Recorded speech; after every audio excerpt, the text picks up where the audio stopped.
For most of human history, the helmet was a symbol of the warrior, bronze, iron, or steel, forged to deflect sword and arrow. But by the late 19th century, as empires expanded and rifles replaced blades, helmets quietly disappeared from the battlefield. Soldiers wore cloth caps or kepis, more concerned with comfort and rank display than protection. In an age of long-range rifles and mass artillery, many believed a helmet simply wouldn't make a difference. Then came the First World War, and with it, the return of industrialized slaughter. The trenches of the Western Front became machines of attrition. Artillery ruled the battlefield. Shrapnel, hot, ragged fragments of metal from high-explosive shells, rained down in lethal clouds. A single shell burst could send hundreds of razor-sharp shards slicing through the air. Most wounds weren't from bullets. They were from above. Early in the war, troops wore nothing on their heads but soft fabric. And the consequences were devastating. In 1915, the French army took the first step. They introduced the Adrian helmet, a simple steel bowl with a ridge crest down the center. Lightweight and easy to produce, it was designed to protect against shrapnel, not direct hits. It wasn't perfect, but it worked. Head wounds dropped dramatically. Britain followed soon after, introducing the Brodie helmet in 1916. It was shallow and wide-brimmed, like an inverted frying pan, designed to protect the top of the head from overhead bursts. Made from manganese steel and pressed in factories at massive scale, it became a defining symbol of the British Tommy. But then, something strange happened. Reports began to surface, head injuries in the British Army were increasing. Some questioned whether the helmets were flawed. Was the Brodie design ineffective? Were they making things worse? The truth was more hopeful. Before helmets, head wounds were often fatal, men never made it to field hospitals. But now, with helmets absorbing part of the impact, more soldiers were surviving those same blasts and arriving alive. The number of injuries had gone up, yes, but only because the number of deaths had gone down. Helmets were saving lives. Germany, too, adapted. In 1916, they introduced the Stahlhelm, a deep, flared helmet that offered far more coverage than its Allied counterparts. Designed to protect the sides and back of the head, it quickly earned a reputation for sturdiness and became one of the most recognizable pieces of military gear in history. By the end of World War I, one fact was clear: helmets had returned to stay. They wouldn't stop bullets. They weren't invincible.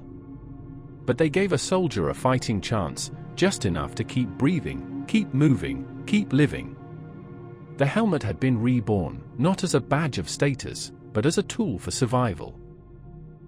By the outbreak of World War II, the helmet was no longer a novelty, it was standard issue. But the designs, philosophies, and materials continued to evolve with the changing face of war.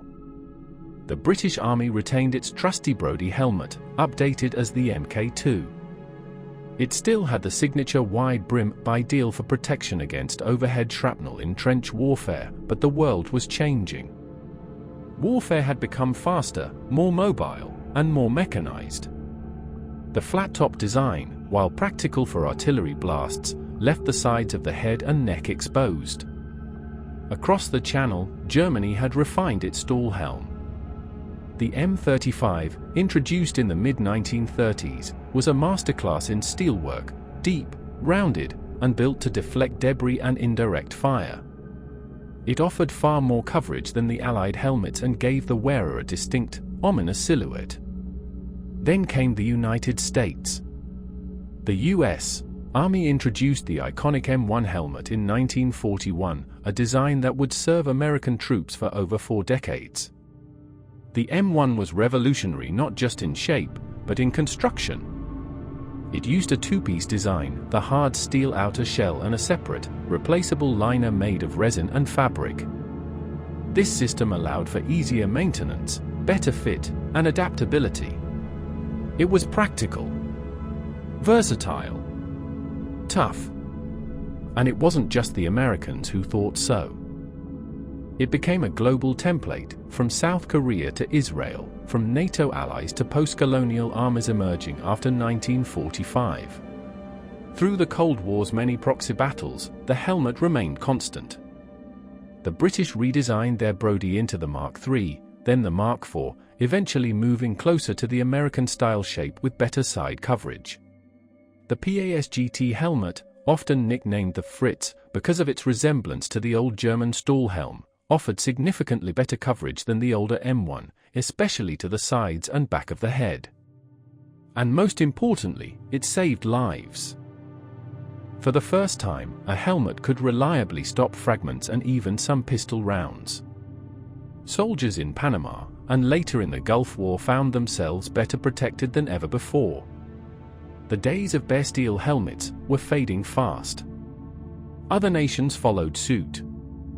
Britain introduced the Mark VI helmet, also made of ballistic nylon and later Kevlar variants. Russia moved from the old SSH-68 steel helmet to the 6B7 and 6B27 Kevlar models, reflecting the same global shift in philosophy. But even Kevlar was just the beginning. By the early 2000s, modern warfare had changed. Urban combat, IEDs, special operations, advanced optics and battlefield networking. The helmet had to become more than protection, it had to become a platform. The US adopted the Advanced Combat Helmet, ACH, and later the Enhanced Combat Helmet, ECH, lighter, tougher, and designed to interface with modern gear, communication headsets, night vision mounts, and modular visors. Other designs like the Fast Helmet, future assault shell technology, emerged. It was heavily favored by special forces.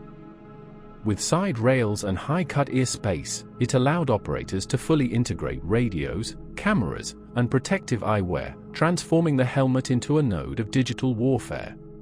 Some prototypes explore augmented reality visors, feeding soldiers live maps, drone feeds, and data overlays directly into their field of vision.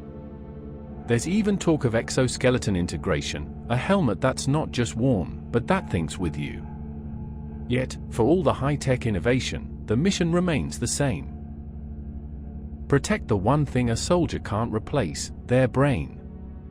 From the shrapnel-filled trenches of World War I to the data-driven battlefields of tomorrow, the helmet has evolved from simple steel to a symbol of adaptability, resilience, and survival. It no longer just shields, it connects, enhances, and learns. And though its shape has changed, its purpose remains carved in every line, every fiber, every scratch. To stand between the warrior and the end.